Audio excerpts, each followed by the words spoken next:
যে গরম পড়েছে এই গরমে তেল ঝাল মশলা জাতীয় কোনো খাবার কিন্তু ভালো লাগে না। তাই গরমে একটু আরামের জন্য নিয়ে আসলাম কষা মাংস আর পান্তা ভাত, যেটা খেতে অসাধারণ। আসসালামু আলাইকুম everyone, welcome to cooking network. এখানে আমি 1 কেজি নিয়েছি গরু মাংস, আর এই গরু মাংসটাকে আমি ধুয়ে পরিষ্কার করে নিয়েছি। দিয়ে দিচ্ছি 1 চামচ লবণ, 1/2 চামচ হলুদ, আর 1/2 চামচ দিচ্ছি লাল মরিচের গুঁড়ো। সামান্য পরিমাণ দিয়ে দিচ্ছি সয়াবিন তেল। এবার চুলার জালটা ধরিয়ে দেব, আর ধরিয়ে দিয়ে মাংসটাগুলোকে আমি একটু নেড়ে চেড়ে দেবো। আজকে কোনো বাটা মশলা ব্যবহার করব না, বাটা মশলা ছাড়াই কিন্তু এই মাংসটাকে আমি ভেজে নিব। এবার দিয়ে দিচ্ছি কিছু গোটা গরম মশলা, তার জন্য এখানে আমি 4-5টা দিচ্ছি লং, 4-5টা এলাচ, কয়েকটা কালো গোলমরিচ, 3-4টা তেজপাতা দিয়ে আমি একটু উল্টে পাল্টে দেব।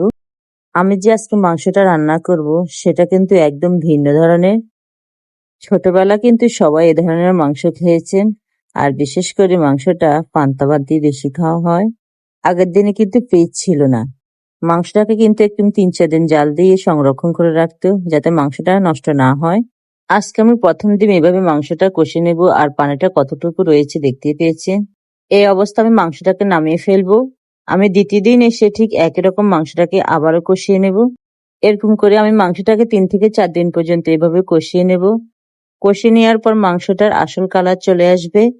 এবারে মাংসটাকে আমি একদম লাল লাল করে ভেজে নেব, ঠিক আগের দিনে মা দাদিরা যেভাবে মাংসটা ভেজে নিত। মাংসটা ভেজে নেওয়ার পর দেখতে পাচ্ছেন মাংসটার কালারটা কতটা সুন্দর এসেছে।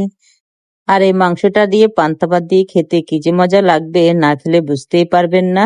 যারা খেয়েছেন তারা কিন্তু এর স্বাদ বলতে পারবে। আর সবসময় তো মশলা জাতীয় খাবার আমরা বেশি খেয়ে থাকি, এরকম খেয়ে দেখবেন, খুবই মজা লাগবে। মাংসটা কষিয়ে নিতে নিতে আমি 1 প্লেট পান্তা ভাত নিয়ে চলে আসলাম, সাথে 2টা কাঁচামরিচ আর একটা পেঁয়াজ। এভাবে করে বাসায় একবার ট্রাই করে দেখবেন। আজ এ পর্যন্ত, সবাই ভালো থাকবেন, আর আমার এই চ্যানেলটিকে লাইক সাবস্ক্রাইব দিতে ভুলবেন না।